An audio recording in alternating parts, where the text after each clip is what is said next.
19 គីឡូពីភ្នំពេញ53គីឡូពីទីរួមខេត្តកំពង់ធំ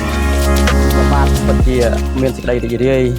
នៅក្នុងភូមិជុំសាច់របស់យើងខ្ញុំនេះគឺមានសាលាវិទ្យាល័យមួយកន្លែងហើយដែលមានបរិស្ថានល្អស្អាតគ្រូយកចិត្តទុកដាក់នៅការបង្ហាត់បង្រៀនកូនសិស្សសាលាខ្ញុំបដិញ្ញាចិត្តថាមានថង់ផ្លាស្ទិកទៀតទេកូនទាំងអស់គ្នាប្រើប្រាស់ចានរៀងខ្លួន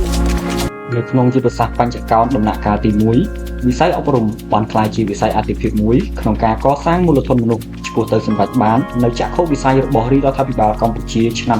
2030និងឆ្នាំ2050ទន្ទឹមនឹងនេះរាជរដ្ឋាភិបាលកម្ពុជាតាមរយៈក្រសួងអប់រំយុវជននិងកីឡាបានដាក់ចេញនូវយុទ្ធសាស្ត្រកំណែទម្រង់វិស័យអប់រំការអនុវត្តស្តង់ដារសាលារៀនគំរូនិងការប្រកួតប្រជែងនានាធានាសំដៅពង្រឹងគុណភាពអប់រំអនុវិទ្យាល័យឈូកសាក់ស្ថិតក្នុងស្រុកបារាយខេត្តកំពង់ធំត្រូវបានជ្រើសរើសជាសាលាស្អាតប្រចាំខេត្តកំពង់ធំក្រោមការវិនិច្ឆ័យយ៉ាងល្អិតល្អន់របស់ក្រុមការងារចម្រុះមន្ទីរអប់រំយុវជននិងកីឡាខេត្តកំពង់ធំតាមសូចនាករវិតម្លៃសាលារៀនស្អាតរបស់ក្រសួងអប់រំយុវជននិងកីឡា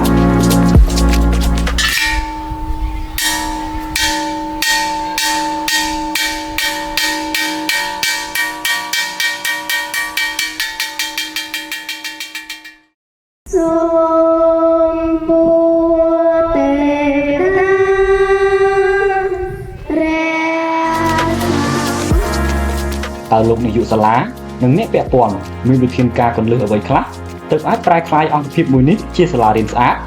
យើងខ្ញុំសូមគោរពអញ្ជើញឯកឧត្តមលោកជំទាវលោកស្រីអ្នកនាងកញ្ញានិងទស្សនិកជនស្ដាប់និងទស្សនាទស្សនវិជ្ជាទាំងស្រុងដូចតទៅបាទខ្ញុំបាទឈ្មោះ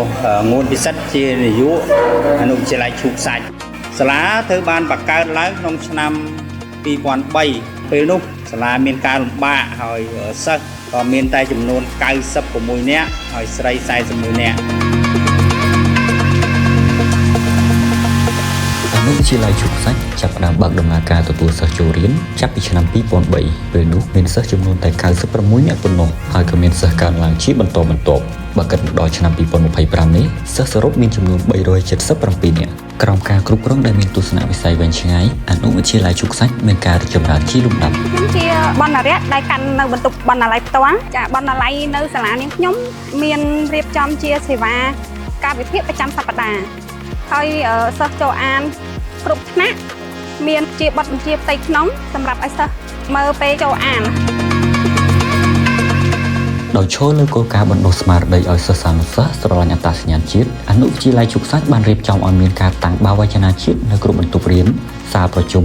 និងទីចាត់ការជាដើមក្នុងនោះក៏មានរៀបចំឲ្យមានក្រុមសិល្បៈប្រចាំសាលានិងបានចូលរួមសម្ដែងក្នុងពិធីផ្លូវការនានាការអប់រំផ្ដោតលើសុខភាពសិស្សជាកត្តាចាំបាច់សាលាបានរៀបចំការវិភាគហាត់កីឡាជាប្រចាំនៅរៀងរាល់សប្តាហ៍លើសពីនេះក៏បានគិតគូរដល់សុវត្ថិភាពរបស់សិស្សគ្រប់រូបដោយការលាបថ្នាំរបងសាលានិងគូររូបស្លាកសញ្ញាចរាចរណ៍លើរបងដើម្បីជាការក្រើនរំលឹកដល់សិស្សានុសិស្សគ្រប់រូបទៀតផង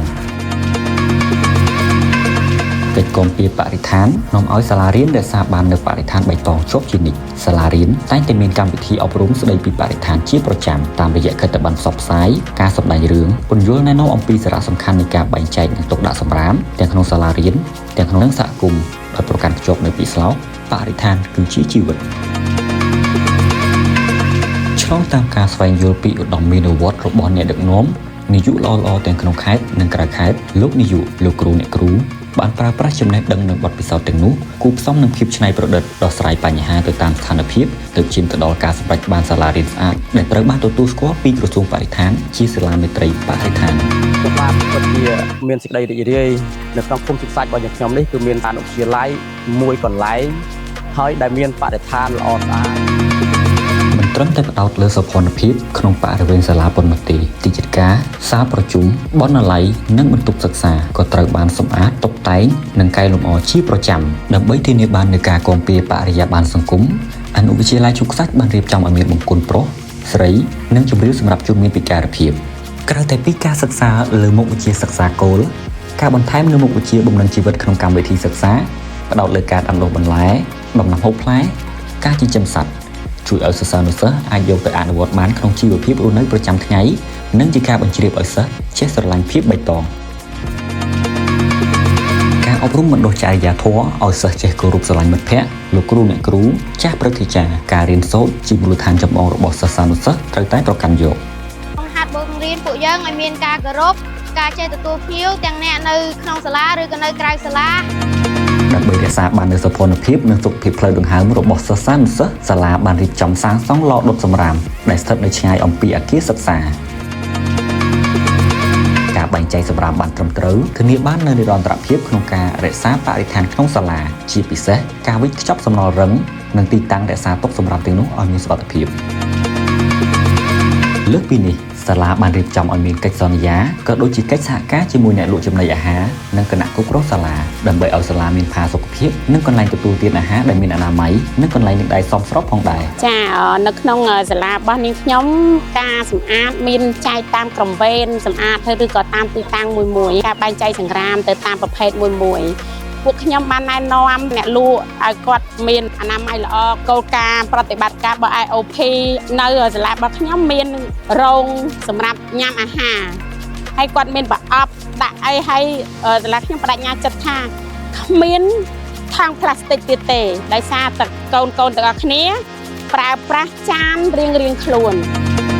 សាលាបានសហការជាមួយអង្គការ OV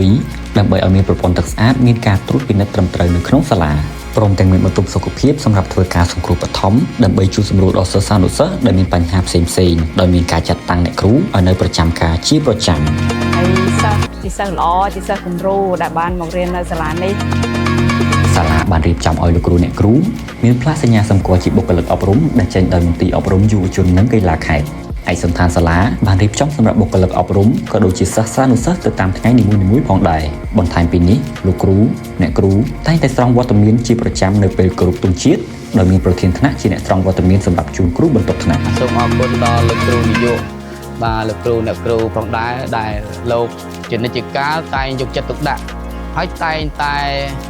នឹងហើយតំណាក់តំណងទៅអាណាព្យាបាលសិស្សទាំងអស់សួរសុខទុក្ខសួរនឹងណែនាំតាមដានអំពីសិស្សវិទ្យាល័យជូកសាច់ប្រើប្រាស់ទឹកអណ្ដូងលូសម្រាប់ស្រោចស្រពដំណាំរុក្ខជាតិនានាសម្អាតបរិវេណសាលាបង្គន់លាងសម្អាតដៃនិងទឹកស្អាតឧបត្ថម្ភដោយអង្គការ OV ដើម្បីឲ្យមានប្រព័ន្ធទឹកស្អាតមានការត្រួតពិនិត្យត្រឹមត្រូវនៅក្នុងសាលានៅការដឹកនាំរបស់លោកគ្រូអ្នកគ្រូទាំងអស់ដែលលោកមានថាការខិតខំប្រឹងប្រែងនៅ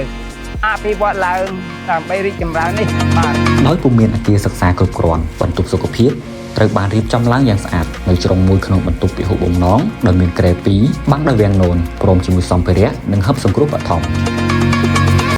ដើម្បីឲ្យការគ្រប់គ្រងសិស្សានុសិស្សមានកាន់តែមានប្រសិទ្ធភាពលោកគ្រូអ្នកគ្រូទទួលបន្ទុកថ្នាក់តែងតាក់ទងសួរមេដាបិតាឬអាណាព្យាបាលសិស្សដើម្បីបញ្ជាក់អំពីមូលហេតុអវត្តមានរបស់សិស្សនៅពេលទំនេរពីកិច្ចការបង្រៀនលោកគ្រូអ្នកគ្រូតែងជួបជុំគ្នាដើម្បីចែករំលែកបទពិសោធន៍ផ្សេងៗទៅលើបច្ចេកទេសបង្រៀនថ្មីៗក៏ដូចជាបច្ចេកវិទ្យា ICT ដើម្បីសម្រួលដល់ការបំពេញការងាររដ្ឋបាលនិងការបង្រៀនសិស្សសាលាបានរៀបចំឲ្យមានក្រុមចាត់ចែងទទួលបន្ទុកការងារបរិស្ថានក្រុមប្រឹក្សាកុមារក៏ដូចជាការរៀបចំកាលវិភាគសម្អាតទាំងបរិវេណសាលានិងក្នុងថ្នាក់រៀនដើម្បីឲ្យមានសោភ័ណភាពស្អាតជាគំរូដល់សិស្សានុសិស្សគ្រប់រូបហើយក៏មានការរៀបចំវិតម្លៃប្រធានថ្នាក់ឆ្នាំប្រចាំខែត្រីមាសឆមាសនិងប្រចាំឆ្នាំផងដែរការខិតខំប្រឹងប្រែងរបស់អ្នកដឹកនាំលោកគ្រូអ្នកគ្រូដោយមានការចូលរួមពីគ្រប់ភាគីពាក់ព័ន្ធនិងការចាប់យកបច្ចេកវិទ្យាថ្មីៗមកអនុវត្តក្នុងអង្គភាពគឺជាវិធានការគន្លឹះតែមួយគត់ដែលឲ្យអនុវិទ្យាល័យជូកសាច់មានបរិស្ថានស្អាតនាំឲ្យសិស្សានុសិស្សមានទម្លាប់ល្អក្នុងការរស់នៅដោយចាប់ផ្ដើមចេញពីក្នុងសាលារៀនឆ្ពោះទៅក្នុងសហគមន៍ក្នុងនាមខ្ញុំជាសិស្សរៀននៅសាលាវិទ្យាល័យឈុកសាច់នេះក្រោមការគ្រប់គ្រងរបស់លោកគ្រូនាយកលោកគ្រូអ្នកគ្រូខ្ញុំឃើញថាសាលារៀននេះមានបរិស្ថានស្អាតការបង្ហាត់បង្រៀនរបស់លោកគ្រូអ្នកគ្រូមានវិជ្ជាជីវៈខ្ពស់និងមានការរអើងមិនថាតែលោកគ្រូអ្នកគ្រូក៏ដូចជាសិស្សានុសិស្សចូលរួមកិច្ចកម្មភាពទាំងអស់នៅក្នុងសាលាផងដែរ